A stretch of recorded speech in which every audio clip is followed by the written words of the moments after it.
दिल्ली सरकार ने, आम आदमी पार्टी की सरकार ने लगातार बार बार ओल्ड एक्साइज पॉलिसी में हो रहे भ्रष्टाचार को दिल्ली वालों के सामने रखा।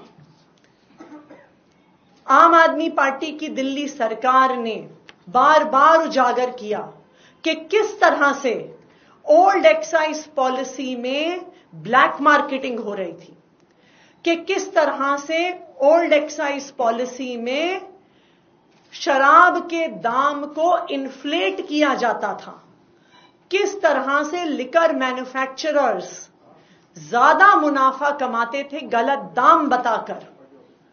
आम आदमी पार्टी की सरकार ने बार बार बताया कि किस तरह से ओल्ड एक्साइज पॉलिसी में हो रहे भ्रष्टाचार की वजह से, ब्रांड पुशिंग की वजह से लगातार हरियाणा से, यूपी से स्मगल होके शराब दिल्ली में आती रही।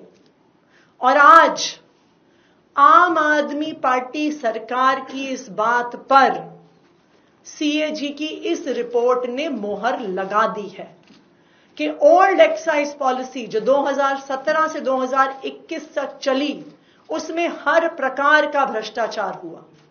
क्या कहती है ये सीएजी रिपोर्ट?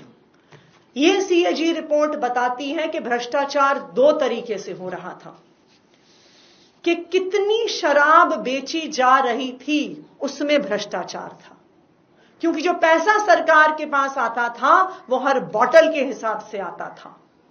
तो जो, और ये सब जानते हैं कि जो शराब बेचने वाले थे वो किस पार्टी से जुड़े हुए थे, किस पार्टी के लोग थे जिन्हें शराब के ठेके मिले हुए थे, किस पार्टी के लोग थे जिनको शराब बनाने के ठेके मिले हुए थे। वो क्या करते थे? बॉटल बाय बॉटल जब एक्साइज कैलकुलेट होता था तो वो फर्जीवाड़ा करते थे ये दिखाने में कि कितनी बोतलें बेची गईं।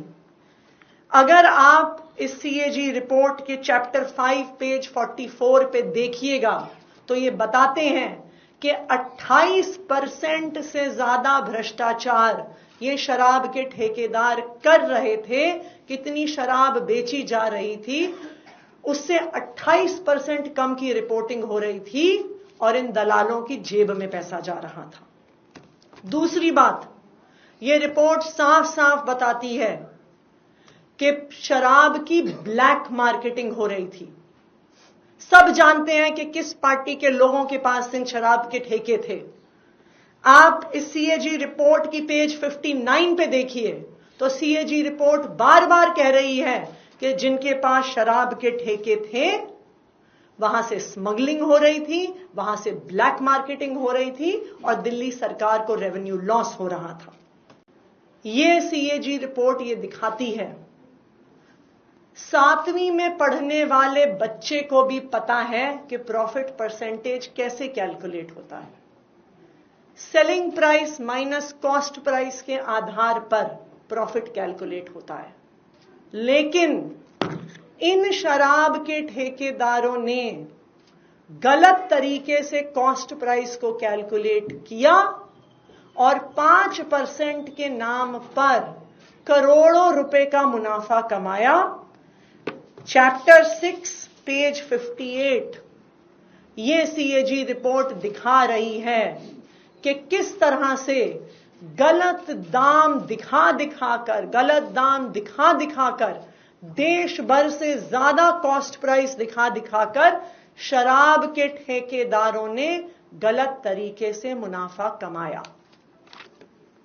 यह सीएजी रिपोर्ट उसी बात को दोहरा रही है जो आम आदमी पार्टी की सरकार ने बार बार कहा कि ओल्ड एक्साइज पॉलिसी से दिल्ली के सरकारी खजाने को, एक्सचेकर को लॉस हो रहा है।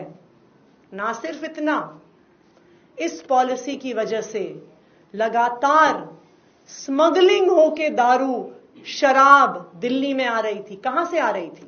उत्तर प्रदेश से आ रही थी, हरियाणा से आ रही थी। सब जानते हैं कि किस पार्टी की सरकार वहां पे है और उस स्मगलिंग से किसको फायदा हो रहा था।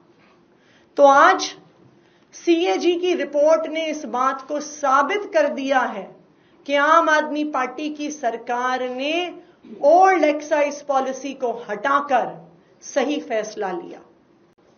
सीएजी रिपोर्ट बताती है कि जो नई एक्साइज पॉलिसी थी,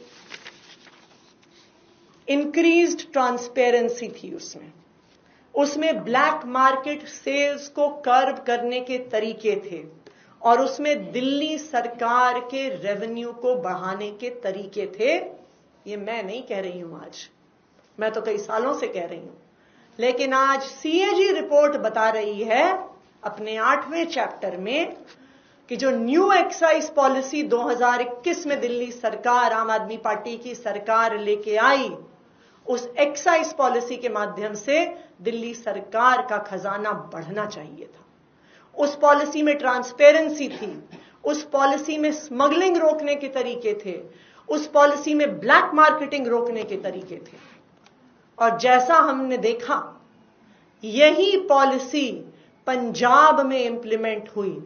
और जब पंजाब में 2022 में यह पॉलिसी इंप्लीमेंट हुई, तो हम देख सकते हैं 2021-22 में पंजाब का एक्साइज रेवेन्यू 6,158 करोड़ था, जो नई एक्साइज पॉलिसी के आने से मात्र एक साल में बढ़कर 8,841 करोड़ पर पहुंच गया। और 2024-25 में अब फाइनेंशियल ईयर खत्म होने वाला है, प्रोजेक्टेड एक्साइज रेवेन्यू 10,146 करोड़ है। यानी 2021 से 2025 में इस न्यू एक्साइज पॉलिसी से, जो ट्रांसपेरेंट है, जो स्मगलिंग रोकती है, जो ब्लैक मार्केटिंग रोकती है, उसमें पंजाब में 65% इंक्रीज इन रेवेन्यू हुआ है। सीएजी रिपोर्ट यह भी बताती है कि अगर ये पॉलिसी दिल्ली में ठीक तरीके से इंप्लीमेंट होती तो दिल्ली की एक्साइज रेवेन्यू 4,108 करोड़ से बढ़कर 8,911 करोड़ तक पहुंच जाता, मात्र एक साल में। तो अब जो सवाल दिल्ली वालों के सामने है, अब जो सवाल देश के सामने है कि एक खराब पॉलिसी हटाकर एक अच्छी पॉलिसी लाई गई, एक ट्रांसपेरेंट पॉलिसी लाई गई, लेकिन उस पॉलिसी का ठीक से इंप्लीमेंटेशन नहीं हुआ, तो वो 8,900 करोड़ तक सरकार का खजाना नहीं पहुंच पाया, 2,000 करोड़ कम रह गया। तो ये 2,000 करोड़ कम रहने के पीछे किसका हाथ है? किसने रोकी इस पॉलिसी की इंप्लीमेंटेशन? किसने ये 2,000 करोड़ का सरकारी खजाना बढ़ने से रोका? इस सीएजी रिपोर्ट के आधार पर उस पर इन्वेस्टिगेशन होना जरूरी है और मैं उम्मीद करती हूं कि उस पर इन्वेस्टिगेशन होगा, क्योंकि ये इंप्लीमेंटेशन रोकने के पीछे 3 लोग जिम्मेदार हैं। सबसे पहले भारतीय जनता पार्टी के लेफ्टिनेंट गवर्नर, सबसे पहले कसूरवार, जिन्होंने न्यू एक्साइज पॉलिसी इंप्लीमेंट नहीं होने दी, बीच में रोड़े अटकाए, उस पॉलिसी को जमीनी स्तर पर नहीं उतरने दिया।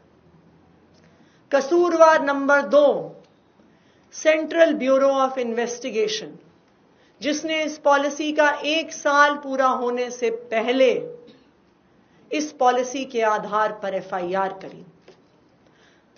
कसूरवार नंबर 3, इन्फोर्समेंट डायरेक्टोरेट, जिन्होंने इस पॉलिसी खत्म होने के 1 साल पहले ही इस पॉलिसी पर ईसीआईआर करी।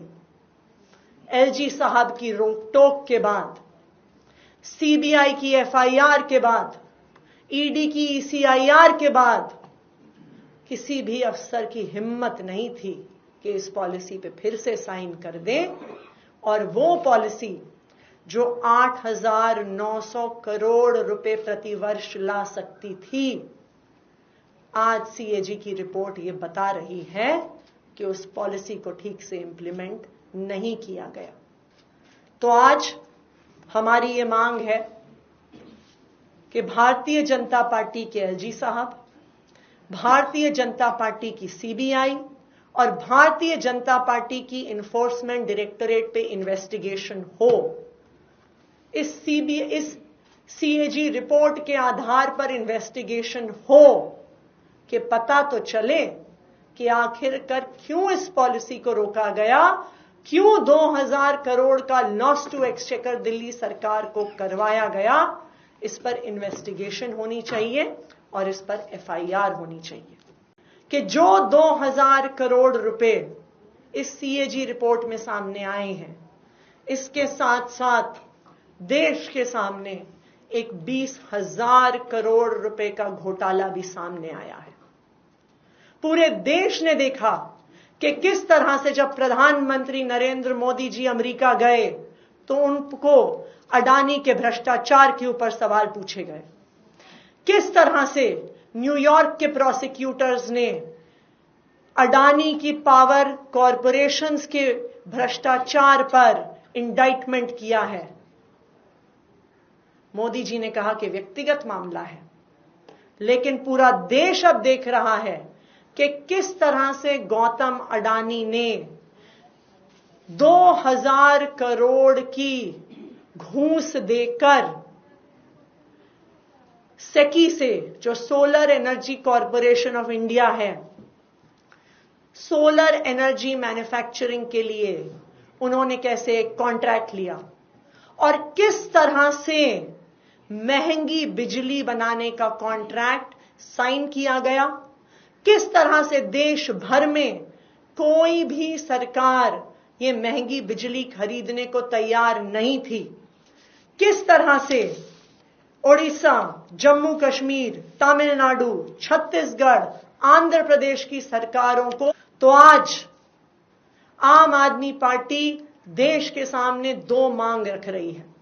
हमारी पहली मांग कि सीएजी रिपोर्ट के आधार पर भाजपा के एलजी साहब, भाजपा की सीबीआई, भाजपा की ईडी पर इन्वेस्टिगेशन हो और एफआईआर हो कि किस तरह से 2000 करोड़ का लॉस टू पब्लिक एक्सचेकर इन तीनों की वजह से हुआ।